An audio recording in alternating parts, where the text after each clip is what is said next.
So, how exciting! I'm able to have this honor and opportunity to sit here for an afternoon with Miss Winnie Foster.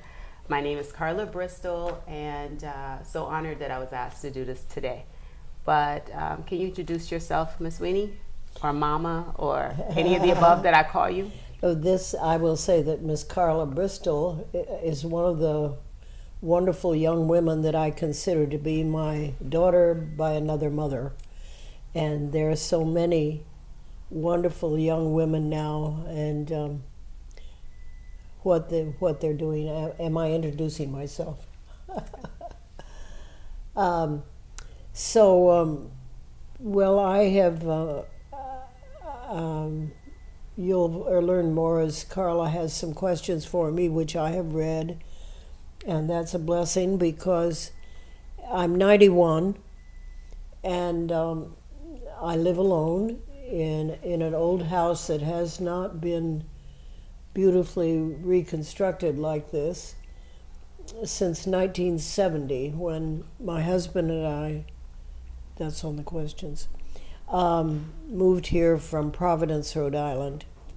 So you'll learn more about me. I am an activist and a networker, and it's been the joy of my life to meet other people like Ellen and others through some of the organizations that we were together in. And Ellen was one of our stalwart people with the American Civil Liberties Union, and so it's wonderful to have those memories. Okay. So we talked about this a little bit on our way here, but tell us a little bit about you growing up as a Quaker, going off to Quaker boarding school, and how do you feel that impacted you as an activist ultimately later in life in our community? Well, one of my first memories of was going to Quaker meeting for various funerals, probably.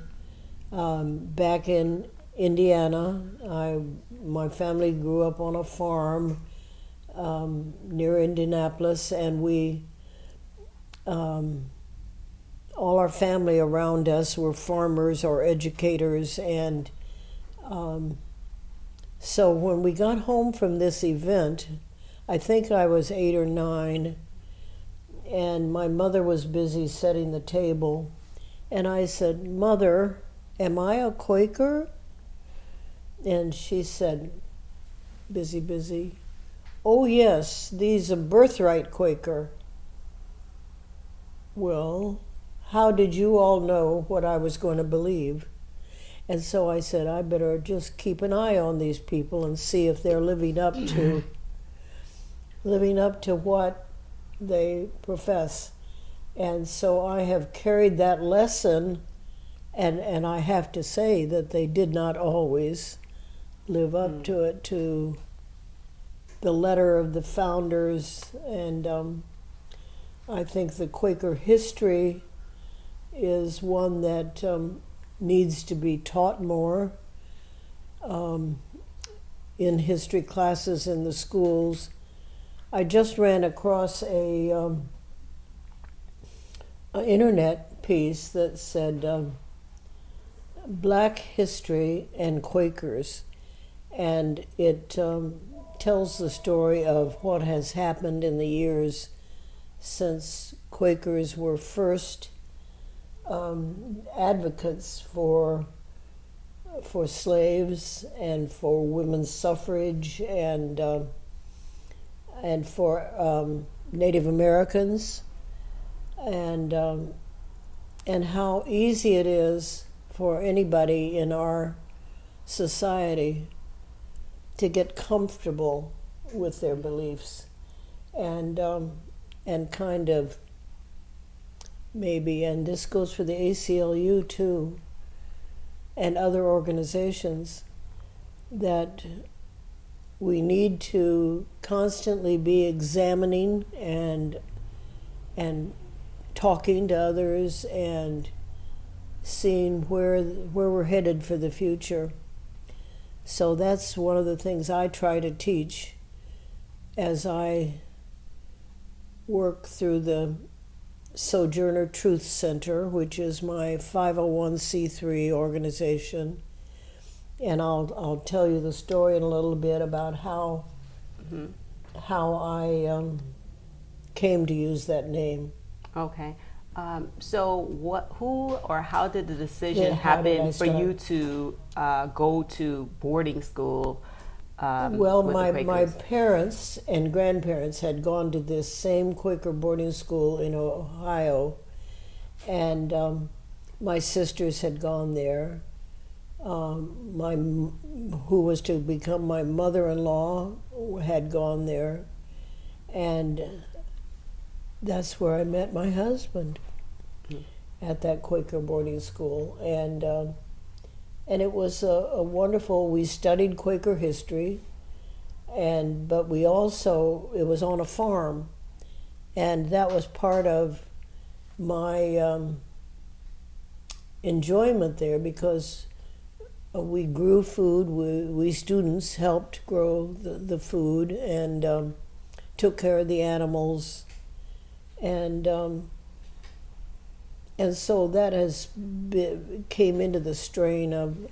But a speaker came to the boarding school, and his name was Bayard Rustin, and Bayard Rustin was a friend of Martin Luther King, and helped him, I understand, write the "I Have a Dream" speech back later. So Bayard Rustin gave us this speech, and he was speaking at that point for FOR, Fellowship of Reconciliation, which was aiming at many of the same ideas. And when I heard him speak, I thought, that sounds so interesting. I think I could do that. And so I began to position myself to do some studying, and it has been a wonderful lifelong endeavor for me. So you're not an only child, right? No, there were 5 of us. Okay. I had 2 older sisters. They were both, we grew up on the farm in Indiana. And I have a picture now that I found of my 2 older sisters, who were 4 and 5 years older than I, standing beside me, and I'm sitting. It was on my 3rd birthday, and I had long Shirley Temple curls, and my sisters had the stylish bobbed hair at that point, but they treated me like a Shirley Temple doll, you know, and I was willing enough to go along with being treated so nicely. So. And where are they, your sisters? Both of my sisters have passed, Okay, sorry. and we still have 2 brothers who are here on this planet with us, which I speak to occasionally on the phone. And any of them at boarding school at the same time you were there? I do hear from people. I get obituaries more than conversations with old classmates. Oh, okay. Did you mention meeting your husband at boarding school? Yes. So how did that come to be? Well, they had a system, Quakers did at that school. If you were interested in a person, at that point in time it was the opposite sex, you could write a note and leave it in their mailbox, which was in the general hallway. So for some reason we began exchanging notes, and then we could go into the General Assembly room and sit by each other and and have conversation. And so that was kind of the beginning of Who our... wrote the first note?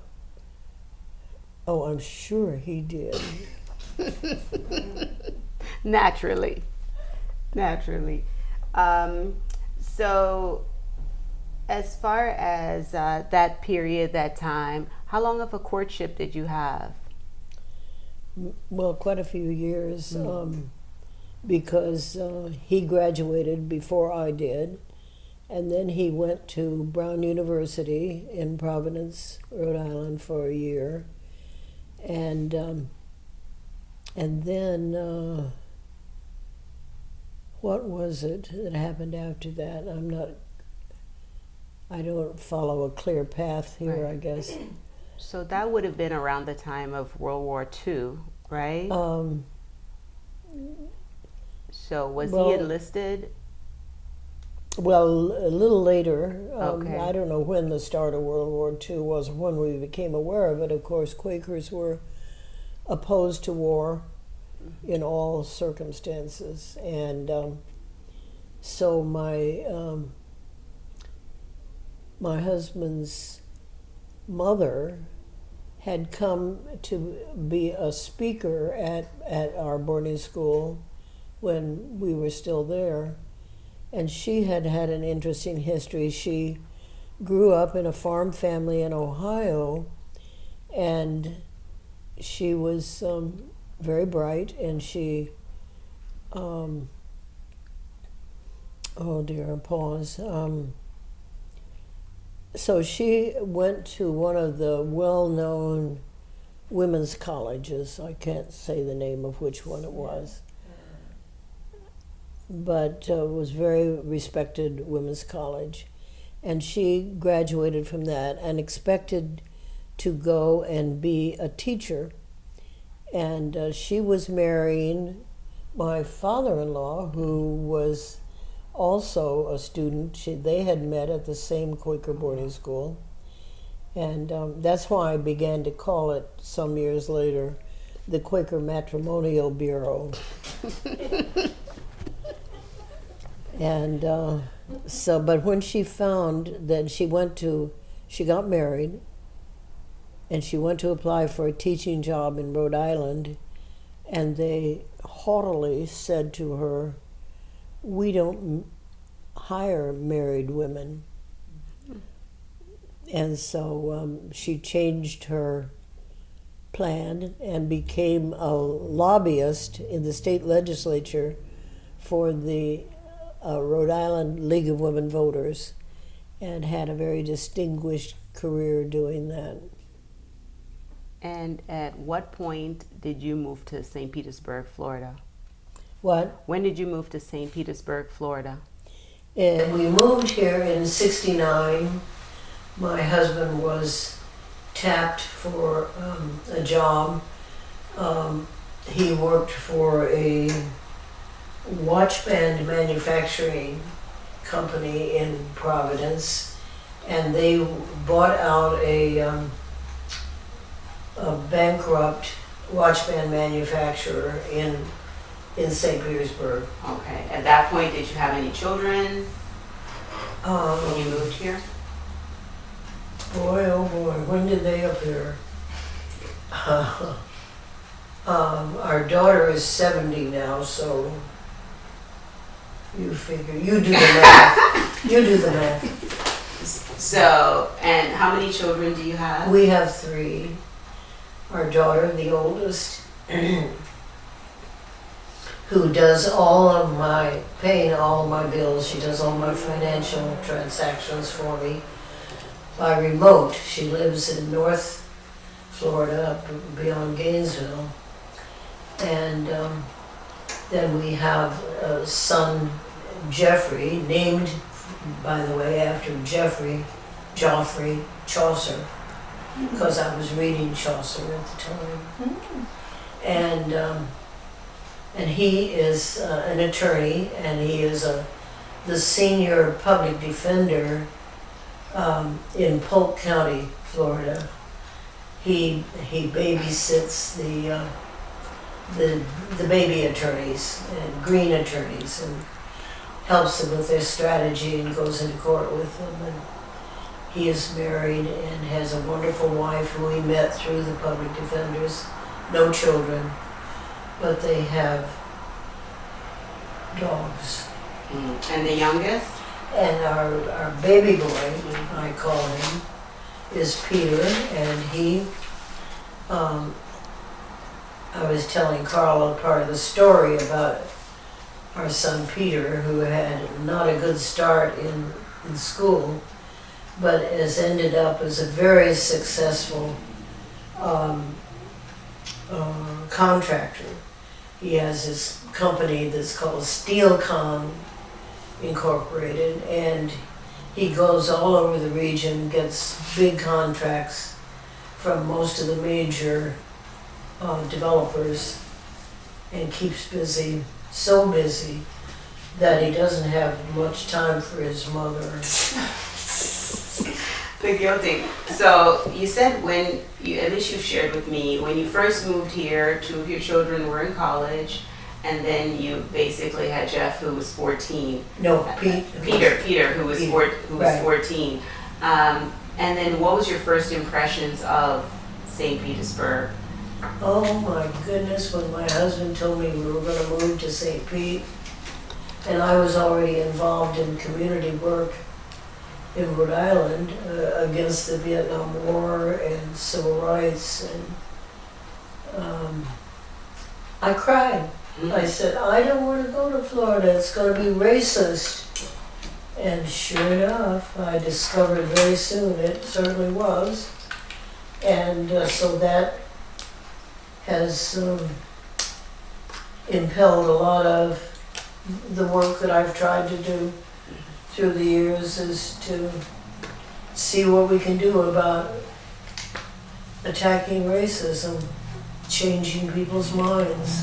Now, why is racism for you such a painful thought, to the point of you getting emotional about it, moving to a place where it would be? Well, one only has to read history, and in reading history was how I discovered the woman, the slave woman, whose name became part of my 501c3 organization, Sojourner Truth. And to read about those incidents of what slaves went through, just, it was wrong, and it touched my heart, and has always touched my heart. And even today, the practices of racism have certainly, in the main, have changed. I mean, as far as I know, we don't have slavery, but it lasted for a long time. And I have a picture of Sojourner Truth, who never learned to read or write. And she was kept busy by the family that had bought her at age 9 from her family, and then she was purchased again by another slaveholder at age 11, and spent all of her adult life caring for this one family. And then she did everything, and it was in, I think, New Hampshire. And so there were a lot of people who had been rescued out of King George's debtor's prison, and were brought to this country as virtual slaves because they had to work and do whatever they were told to do, until they paid off their debt to the person who paid their debt. And so she knew a lot of the people in the community who had been in that situation. And so when the person who controlled her said, well, if you'll do this certain big job, and I never have discovered what it was that he proposed to her, and then if you complete it all, I'll set you free. And well, she did the job and he didn't. So she picked up her last child, leaving 4 boys behind, picked up her little girl, infant, and walked away, and was sheltered by a Quaker family that she had gotten to know there, and then became a well-known spokesperson who had never learned to read or write, but was very articulate. And when she walked away, she said, "I am no longer Isabella. I am Sojourner Truth. I will journey and tell the truth." So we have a picture of her sitting at President Lincoln's desk, talking to him about making land available in a western state for free slaves to go and homestead. So there's stories within stories, and you have to kind of blow the whistle or something sometimes. When you first moved to St. Pete, you talked to me about going to City Hall and having an experience there that kind of moved you to get more involved. Tell us about that experience. Well, there were lots of them.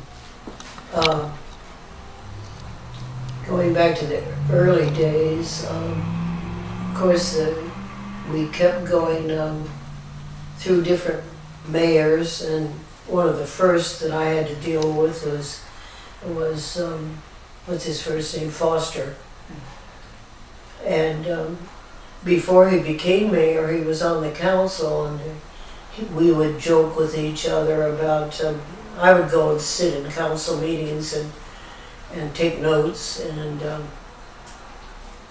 he would say, well, we're cousins.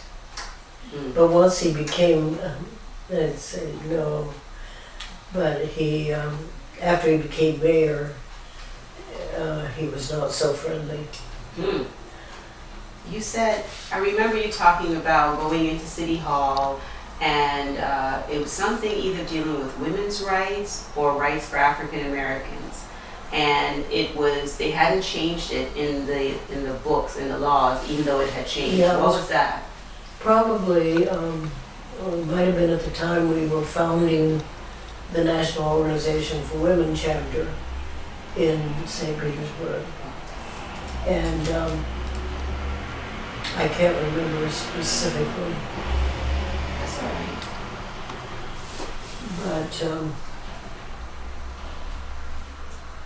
there were always glitches. And I know that you were very actively engaged with even the Weekly Challenger, the newspaper. Yes, I wrote soon after coming because I sought them out, the publisher, Cleveland Johnson, and who had started it from a little advertising sheet and built it. And I started writing 3 columns a week. Wow. In the Challenger on, or I could write that many. Didn't always do it. And on city government. And so that's one of the reasons that people got to know my name as a writer for the Challenger. And so, as this small statued woman, right, this small statued, powerful woman in St. Petersburg, how were you received by African Americans while you're there championing the cause? Do you know the family that lives on 22nd Street for many years? They still have the same Barcos? house there. The Barcos? Barcos? I'm trying to think of they have two daughters, Paula and Barcos. thank You're you, welcome. the Barco family. And I went to visit. I had gotten to know them early on, partly because of my political support of Jim Sanderlin when two of their daughters were involved with the Sanderlin campaign when we elected the first black judge in Pinellas County. And oh boy, see, I talk myself out of following through something. What was I saying?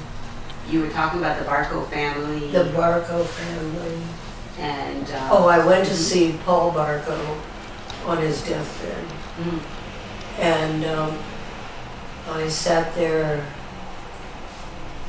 and holding his hand, and he was asking me questions, and he said, "Winnie, did you ever think about what people were really saying about you?" I said, and he said, "Did you ever feel that you were being criticized?" And I said, "No, I was not aware of that." So I just tried to make a friend of everybody I met. so you were just so focused on doing the work, you weren't focused on what they were saying. Right, I think so. Because I see so many photos of you at your home of this small white woman and surrounded by all these black people in a movement. And then I have to wonder, like, how did your family feel? How did you brave through? Well, my husband was busy with his, and he was introvert, and I was an extrovert, and he did he gardened, and he was there for the kids, and a great reader. So we just sort of had our separate paths to follow. So I have a list of organizations that you were involved in. I'm going to read them and then tell me if I've missed any, and then tell me a little bit about your involvement, because I'm sure like the list is this is probably a third of the list. But People for Peace. That was one of the first organizations that I helped to found out of the Unitarian Universalist Church down on Mirror Lake. And it grew out of a discussion group which they had every Sunday morning, and I started talking about peace and how important peace is, and how we need to be objecting to, I guess it was a Vietnam War at that time, and so there were several, mostly older white women, because at that point I don't think there were any black people in the Unitarian Church there in St. Pete. I hope I'm not forgetting anybody. So we were part of helping to organize the first statewide peace rally in Florida, and we marched in the parade that was going from one of the parks nearer to downtown, and to downtown to Vinoy Park. And I just ran across somebody else's memory on that, and they said, I kept saying there were at least 500 people there, and this person had written in a memo that there were 2,000 people there in Vinoy Park. And we had a series of speakers, and not only were my little group part of it, but we had heard a rumor that the police were going to try to shoot Joe Waller that day and use some provocation. And so we positioned ourselves to be right along with them. They were being called, what were they being called then? Jomo, I think. Anyway, that didn't happen. And so when we all went to sit down, I thought, well, I better stay alert. And I stand on the sidewalk overlooking the crowd who were seated on the grass, sitting on the grass. And we had speakers, two that I remember vividly. One was a peace general, Hugh B. Hester, who was one of the very few military men who spoke out against the Vietnam War. And he spoke. And then another speaker was Bob Canny. Do you remember that? He spoke. He was from a university up North Florida. And he ended his speech by saying, "Too many black youth have been shot in the back running away from police." And he said, "It's time we change our focus and bring the goddamn war home." And he went and sat down. And the couple of men standing near me on the sidewalk said to the other, "Well, we've got him now." And what we didn't know at that point was that the city council had that week passed an ordinance prohibiting the use of profanity in the city of St. Petersburg. Wow. So they caught him and rushed him from the back, and then taking him, and there was a police vehicle in the street right in front of the Vinoy, which was across the street from the park where all these people were. And we looked up as they were taking Bob Canny toward that vehicle, and some kid threw a bottle or a can. And then the police left. And because my memory is verified through this person who wrote the memo about it, that there were 200 police officers in front of that whole block. They rushed the crowd, started beating heads, arresting people.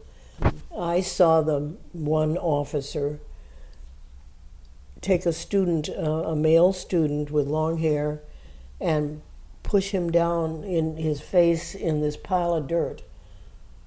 And then he'd be gasping, trying to breathe, and then he'd let him up for a minute and put him back down. So I went over to that policeman and said, "What's your badge number? What's your name?"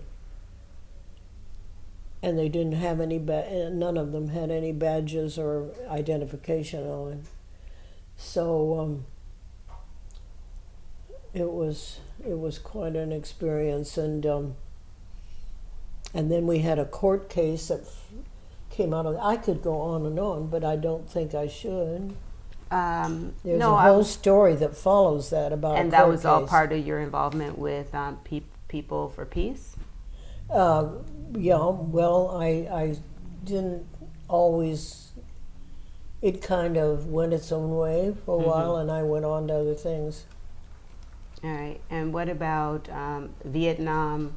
It says Vietnam Veterans Against the War. That was also an organization that you were Yes, part of? and we used my house as sick bay for, and some of the veterans stayed overnight in my home.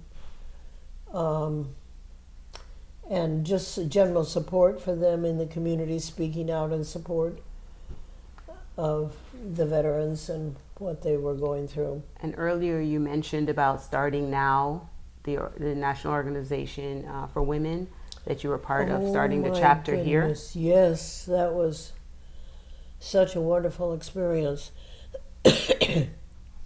I had met a lawyer, a black lawyer from Miami, a woman who, her name was Gwen Cherry, and she was walking with, in Indiana. She was a teacher at that time, and she was walking with an Indiana congressman who had taken the Equal Rights Amendment to the Congress, and he said to her, "Gwen, go home, get elected, and take the Equal Rights Amendment to Florida."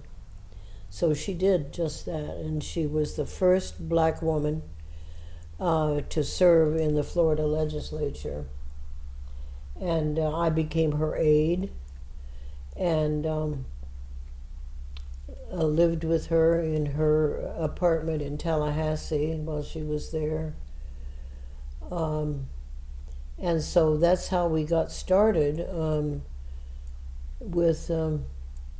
She was implemental in starting the National Organization for Women nationally. Oh, wow. As several other organizations too. And we know you've been actively involved in ACLU. Were you part of the group that started the chapter here as well in Tampa Bay? I've been trying to remember the name of the person. Ellen, you're about the only person who isn't dead. I think I came late though. Oh, because yeah. I didn't get involved till the 80s. Ray Arsenault. Yeah, that was... Gardner Beckett, you were there. Ray and Margot Yazell, Nigel. Plata? No. Irene Miller. But it was already moving along by the time I Yeah, got well, involved. the name I'm searching for is the attorney who started it in Clearwater before the Pinellas chapter got going. And I can't find his name anywhere. But some things get lost in history. Tell us about maybe a memory you have of ACLU and working with ACLU to accomplish. Yeah, I was chair of the state board for a while, and also before that I'd been with Gardner Beckett, who is such a wonderful memory.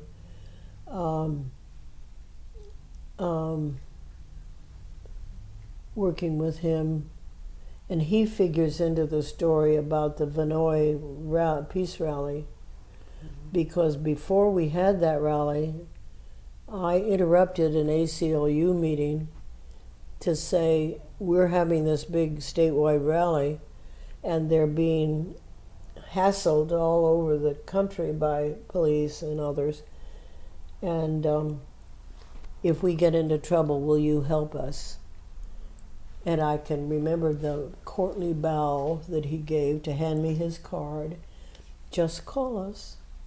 And so when that all began to happen, I went with the police at Vinoy. I called him, but I went to a phone booth that was right across the street from the police station. And when I picked up the receiver and tried to dial, a man's voice was on the line saying some profanity, which they hadn't outlawed yet, you understand. Right. So anyway, I hung up and I ran down the street to the Unitarian Church and called Gardner from there, and he was on the scene in a few minutes. Mm-hmm. And it was a sunny Saturday afternoon, maybe. Anyway, nice day. He was there, and he said, "Okay, Winnie, follow me." And he went up to the police station, and outside were the out-of-town students who'd come to the rally because many of their friends had been arrested. And so they were waiting to hear what could happen. So we walked up the front steps of the police station there were riflemen on the roof of the station, and also in the doorway with guns. And he said, "Follow me." And he went to talk to the state attorney or somebody who happened to be in the building, amazingly, that day. Mm-hmm. And he said, "Go to the booking desk and get the names of the students that have been arrested." So I did, and as we started writing them down, they started coming down from the jail that was at the top of the police station at that time. And they all had red marks across their, where billy clubs had pushed them up against the wall. So lots of things have happened here. Wow. And then another organization near and dear to your heart, League of Women Voters. Oh, that was the first. That was the first organization I joined here when I came. Oh, okay. Let's see.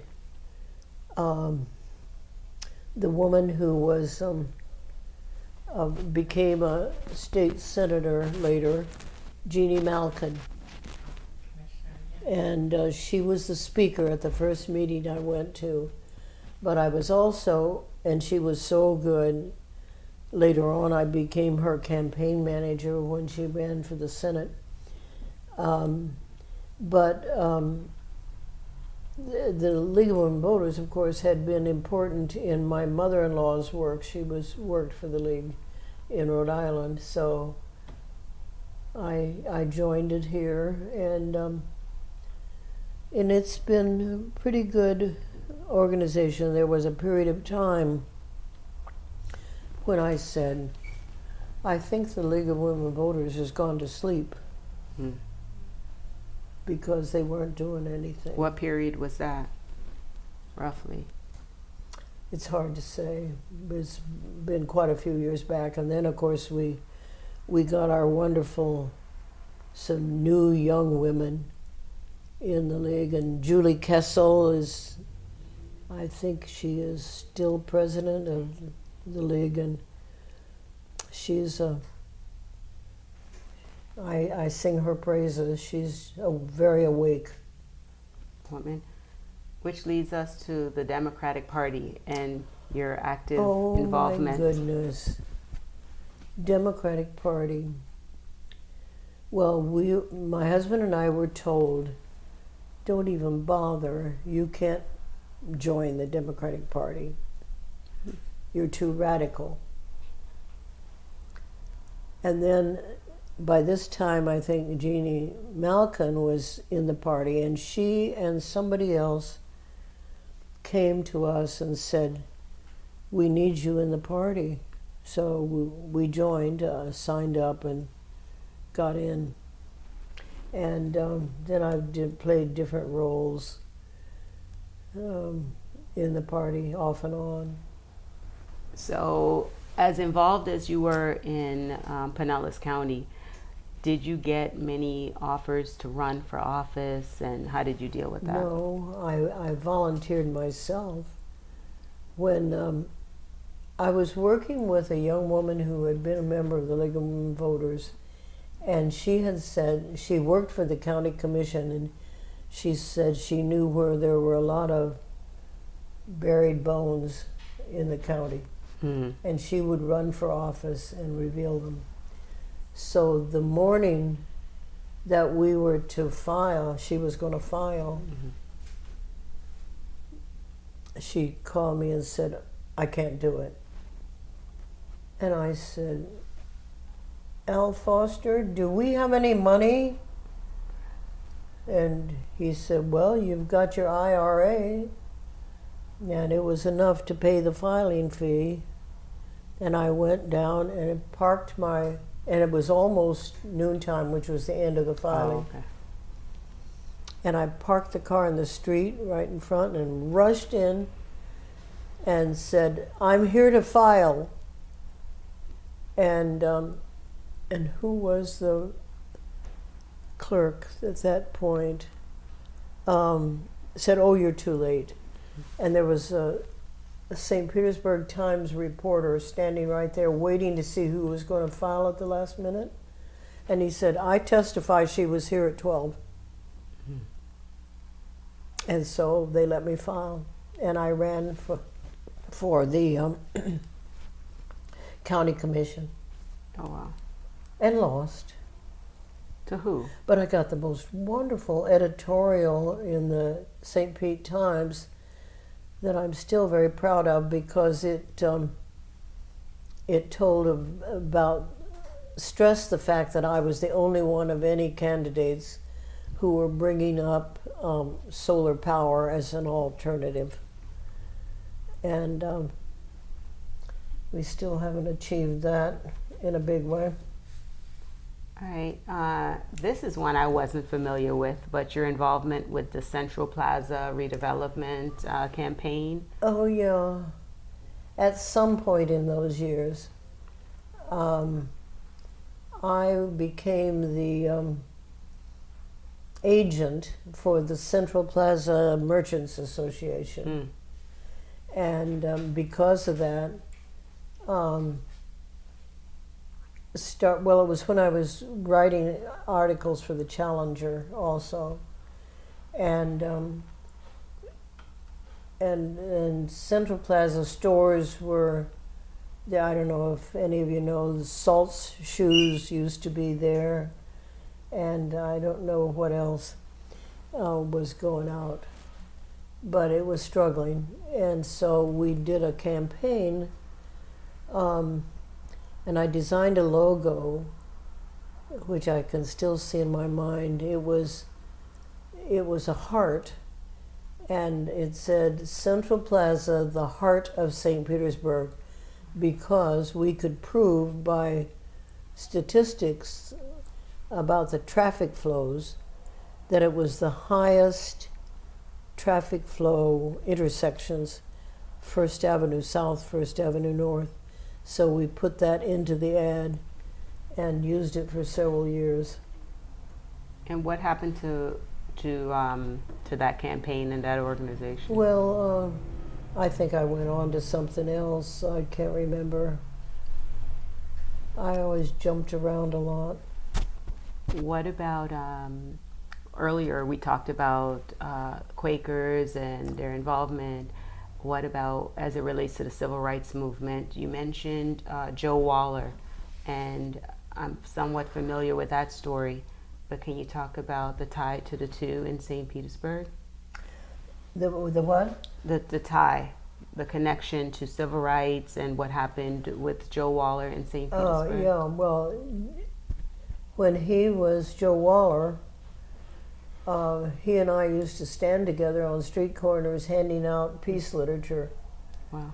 And of course they changed their, I remember one of the things that made me stop supporting them was because they had a bunch of young people marching around the jail protesting the number of black people in the jail. And they were shouting.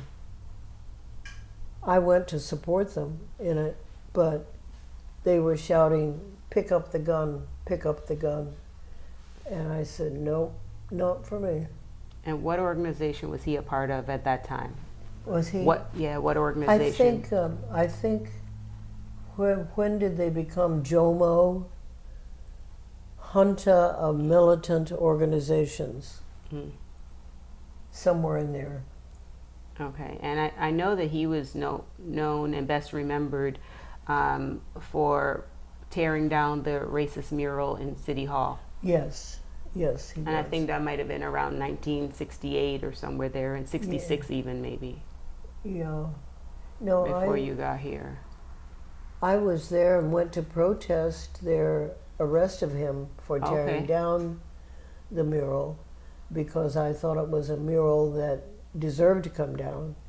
And he had been asking, he and his group had been asking the city to take it down, and they ignored him. And he told the story that one day there was an older woman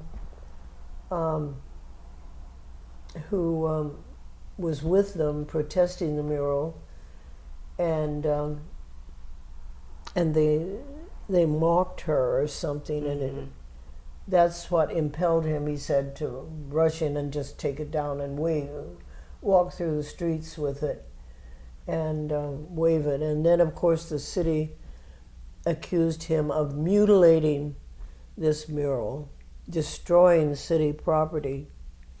And so when Gardner Beckett took the case, he had the mural brought out into the court, and he had them, I can remember so well, Gardner was a treasure, and he had them spread it out right in front of the judge, and he walked around it, and he walked around it, and everybody was in suspense, what on earth? And he said, I don't see any damage at all on this mural. And so I think that was what got Joe out of jail on that charge. O'Malley now. Yeah. O'Malley, Yeshiteli. Right, and I know to this day that space remains blank. Say what? The space where that art was is still blank at City Hall. Yes, and there's been discussion, and they offered O'Malley Yeshiteli the opportunity of suggesting what should go in that space, and I think he declined. You also mentioned James Sanderlin, Judge James Sanderlin. Talk about that experience of working with and beside him. That was wonderful. And let me see. I think my friend Lily Lawrence, who had been a friend of Jim Sanderlin's for a while, and she knew that he was planning to run for judge, and she asked me, she and I had gotten acquainted. I can't remember exactly how. I remember going to visit her family in this little cottage and observing they were eating supper, and they didn't have enough utensils, so they had to pass around and share the utensils to eat their supper. And that struck me so much. And she and I are still in touch, and she's a little younger than me, hasn't reached 90 yet. And so, what were you asking? We were just talking about your relationship with James Sanderlin. Oh yes, okay. So, and so she invited me to come and join that, and two of the Barco girls were part of that, as well as one of the Barco girls' boyfriend or husband at the time, Charles. I don't know if you know him. Anyway, he grew up here. I think I'm wandering all over the place. You got to redirect me. James Sanderlin Right. and the work you did with him during the civil rights what period. they wanted me to do, and you'll see the photograph in my front room. There I am, all dressed up, and when they took the photograph, and what they wanted me to do was go and make speeches for Sanderlin he had to run countywide. So I had to go up North County and make speeches to Republican groups and all kinds of people. And but I never took any literature. Oh, I may have taken a small literature, but never anything with a picture on it. So I could stand up there and blithely say, oh, here's this nice, young, talented attorney from New England who is running, and we really ask your support and all that stuff. And we won. We won the first time out for that campaign. Of course, he's passed now. Mm-hmm. So, what about other women within the Quaker movement or other religious groups during that time? Were there a lot of women that was at the forefront of helping with civil rights in St. Petersburg? You know, I did not keep my connection with the Quaker meeting here through those years. I would occasionally visit, and I know I recently went to the memorial service for a noted peace activist woman who had moved here from Maine. Her name is Aurora Kelman, and I found a poem that she had written, and it was, I have the date of when it was written, in the 60s. It was after the riots out in California, when, who was it, the black man who was attacked said, "Can't we all just get along?" Rodney King. And so she wrote in a poem her reactions to that, and how it was unbelievable that people were still attacking people in groups and beating people because of who they were. And I've got that poem, and it's very living and very moving. Well, something near and dear to your heart, the Sojourner Truth Center. Oh. Tell us about that and why you started it, and what does it mean to you? Well, before that, I had when I was doing like Central Plaza and so on, and writing for the Challenger, I had, I was calling my entity Winnie Foster and Associates, but I could not find an associate who would see the world the way I saw it. Mm-hmm. And so I said, oh boy, I've just got to find a different way here. And then I read the book of her life, which was written by a historian at Princeton, I think, called, the woman historian is Nell Painter. And I think they have the book in the library, and I urge people to read it, telling her story from her early days in New Hampshire and on through her life.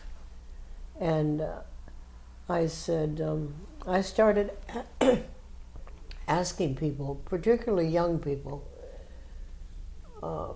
do you know about Sojourner Truth? And they'd say, oh, the Underground Railroad. Well, no, that was Harriet Tubman. And so I've been urging people to read about Sojourner Truth. And then we decided, by this time I had a board and we decided that we would try to live in her spirit. And so that's still going on. I don't have an active board, except if Carla and Ellen will say, or whoever will say yes, then we'll have one. What's the main objective? What's the main objective of Sojourner Truth? You said living in her spirit. A vision to help people be better citizens, whatever way it takes, except no violence, of course. Well, we know we can't ever see you out and about without your trusty calendar filled with appointments. You got it right here. Right, it's right here. What would you say today? And I know I don't see you out as much, right, but what keeps you busy? I'm on the computer following up on all kinds of people trying to make change, and trying to write their events in my calendar, hoping that I can share those with somebody and get more people activated. And of course, I am have some health problems, and one of them is I've had injuries I've had falls, and way back in childhood, even when I fell out of a tree and injured my right shoulder. And then I'm bone on bone in my right knee, and it slips out of joint, and I have to really have this close by, somebody to catch on to. And so I'm looking at doctoring and new ways of doing things like that. And what? No, nothing. Just listening. Just listening. Can we take a break just for Yes. Because my one battery is about to go. So just hang on. He wants- All right. I have a two-part question for you. The first part is whether or not you've ever feared for your life because of your activism, and the other part is whether or not you've ever been arrested. I know you've always had bail money sitting waiting, but have you ever been arrested? I have never been arrested. Instead, I have had private meetings with police chiefs who may have been thinking about it, but decided not to. No, I've never been arrested. I've never been in jail. And that's one of my goals in life, is to go to jail for some really good cause. And I expect care packages from you all. What about ever fearing for your life? And No. Why is that? I don't know. Really? But as Paul Barco said, you never know what's going on behind your back if you're not paying attention to it. Were you ever discouraged from doing the work that you've done, either by family or close friends? Not really discouraged, no. It's too important.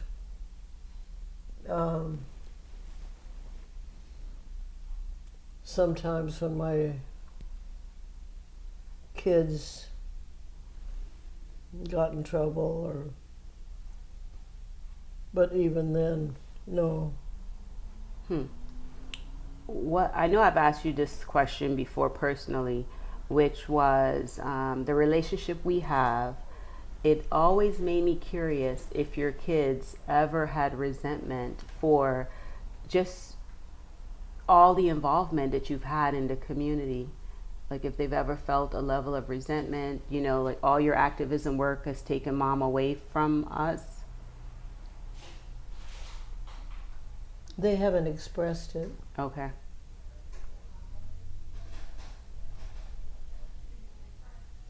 I wish that they were more joined in than they seem to have been, but I have to say, they have to pattern their lives, and they have done so. What about any of the grandkids or great grands? Have any of them tried to follow in your footsteps in their respective areas? My great granddaughter, who lives with her mother and family, Dawn, in Fort Wayne, Indiana, came to visit me recently, and she has expressed some interest. She is particularly interested in feminist history, and I've tried to share some books with her and names and so on, but she's also part of the modern age, and she runs a financial firm now. She graduated from college, and she was with me the day I had, I think, my 5th TIA. Oh, okay. Do you all know what a TIA is? Well, this one came on me suddenly. I was expecting her, and I was sitting there going through papers, and she appeared at my side, and I went to say hello to her, and I couldn't speak anything except just garbled speech.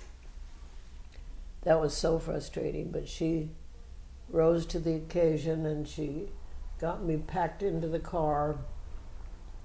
And by the time we had traveled across Pinellas County to where her grandmother was, and picked her up, it had stopped. Oh, wow. But it's not fun to have those.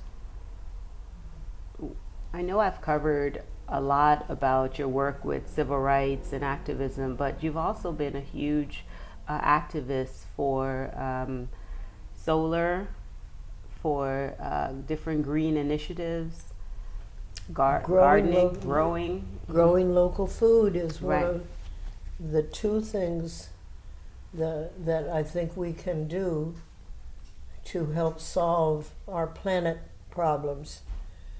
We've got to put aside the ordinary agriculture and the products that they sell in our stores and that we eat. And I forgot to ask for the ingredients in these cookies. Delicious. Except that they are delicious and look healthy, but it's so important. And so I've recently met a woman called, her first name is J-A-I, J McFall, and she's been advising me on some new techniques for growing better food. And I'm trying to get a team put together that will take over the outside of my property and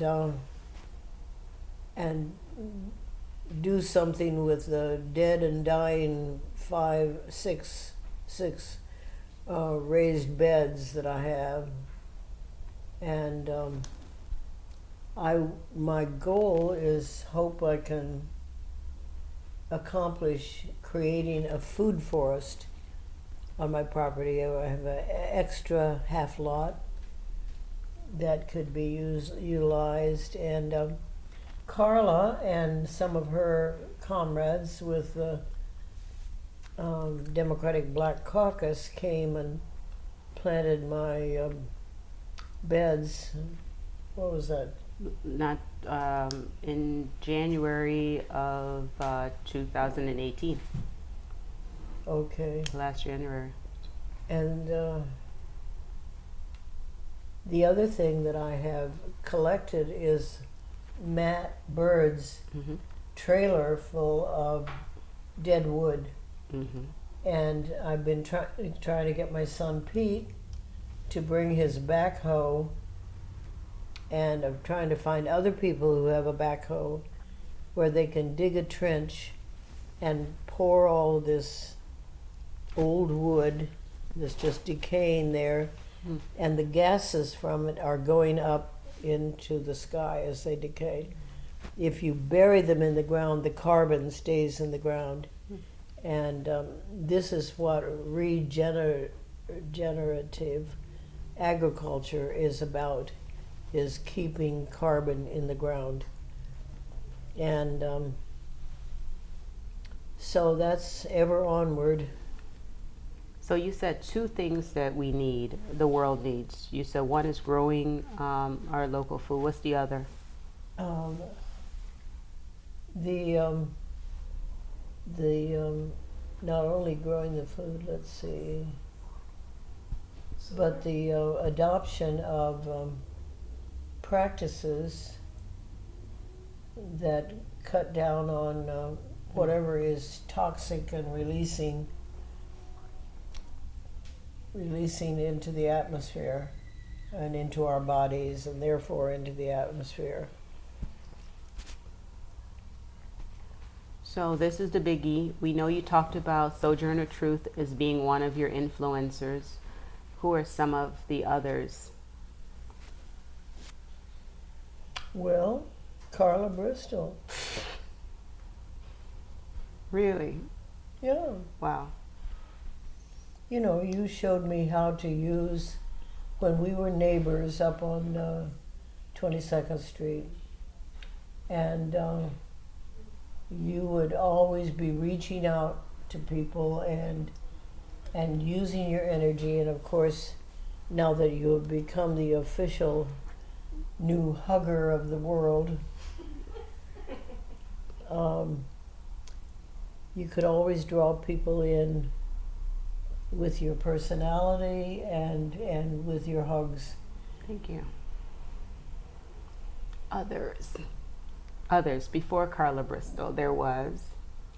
So who are some of your top influencers, you know, other than Sojourner Truth? And what would you say, what important lessons have you learned from them?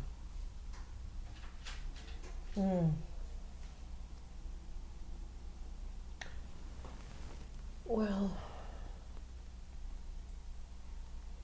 let's see. Going back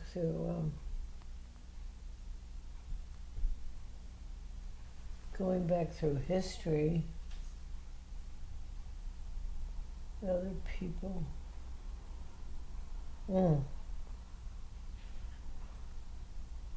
This memory thing is, It's all right.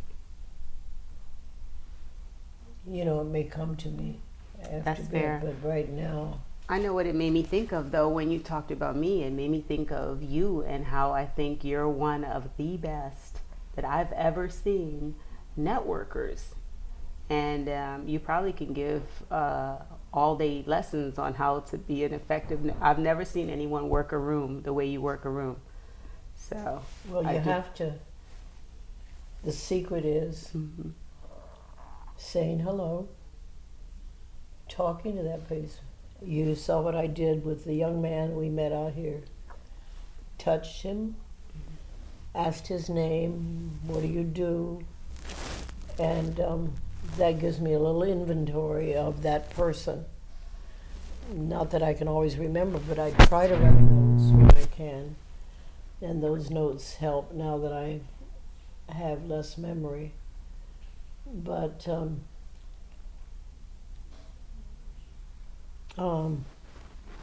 talk to one person like Cesar Chavez, who organized the Farm Workers Union. When asked, well, Cesar, how did you go from being a field worker in the fields to organizing this national union? And he said, first you talk to one person, then you talk to another person. And which brings me back to, Give us a remember a moment real minute ago to my Joe Hill story? Hold on one second. You asked me for one simple task. What? Hold on. You said keep. Okay. You were going to tell us about Joe Hill. All right. I discovered Joe Hill first, I think, when I heard Joan Baez sing a song about him. And he was a union organizer out west decades ago. And he had moved and the miners, it was a miners union, and he had moved the families out during the strikes so that they could all be together and have food and so on. And he was standing on this little rise looking down over this encampment of families of the miners, when suddenly police appeared. They shot Joe Hill, killed him, and shot into the encampment. And I've never heard an accurate description of what happened to how many people were killed or whatever.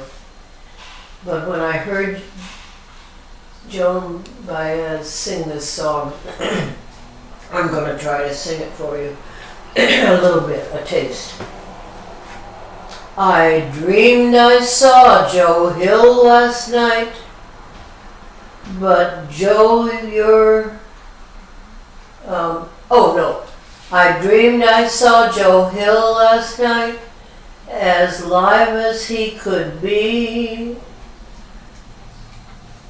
I said, Joe, you're 12 years dead. I never died, said he. I never died, said he. And so then that goes on to tell the story of how he felt and had expressed in his life that as long as people had his memory or had a seed of what he had planted with his work, that then he would live. And so I'm going to use that story. I'm going to put it in a little booklet I'm hoping to write.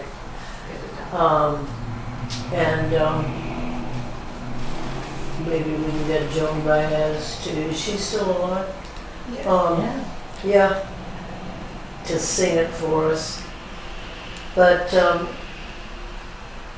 when you think of it, people do pick up, how many people have picked up the work of Martin Luther King or Gandhi, so many others, and gone forward with it. And so people should have that vision to keep in their minds that it always can be moved forward and toward a better future.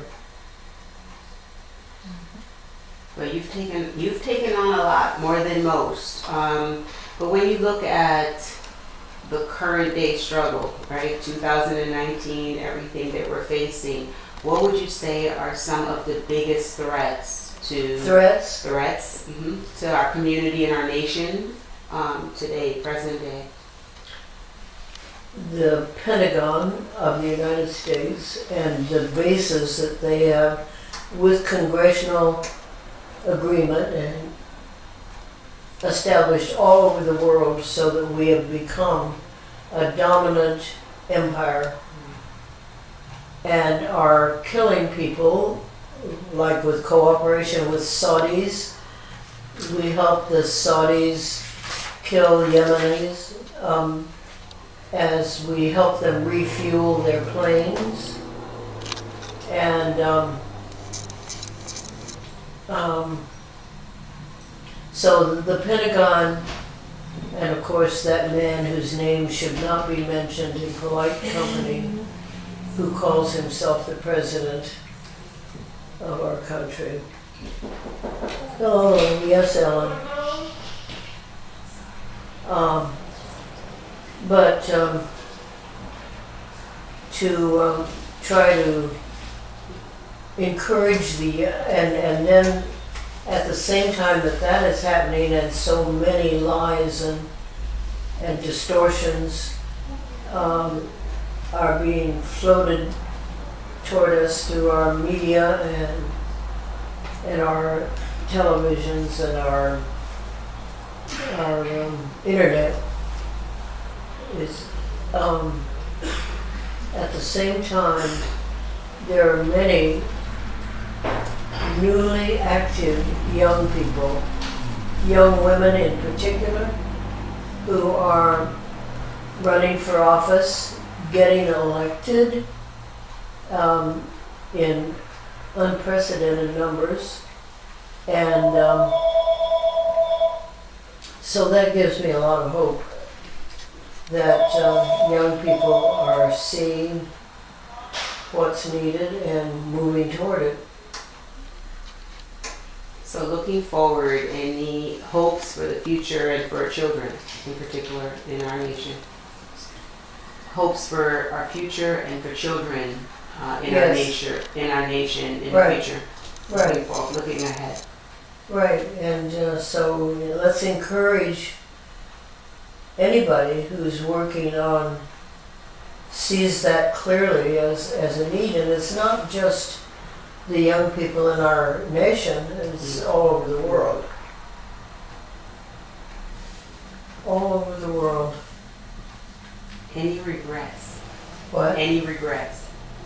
Regrets. Yes. I wish I'd been a better handler of paper. I've got file boxes and boxes of papers, and I print off too much from the internet, but I don't know how to control myself. And so I'm hoping that I'm going to find some young people, any age people, who can come and help me sort through the papers. And were you the one telling me about clutter-free? I think we've talked about it. I'm working on it still too. So Yeah. yeah, we're all guilty. Creative and activist people are busy helping others who don't have time to keep things organized at home. What would you say? And either think about it for yourself, and if that's difficult, think of what somebody else would say would be one of your biggest accomplishments.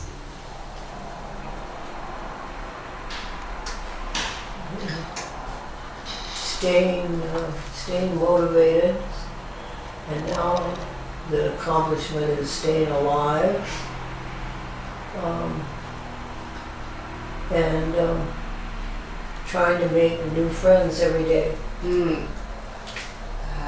As we try to wrap and get to a close, any final words of advice for people today, young people trying to get involved in this activism work and in the community? Well, I often say, if they know about me, call me, let's talk.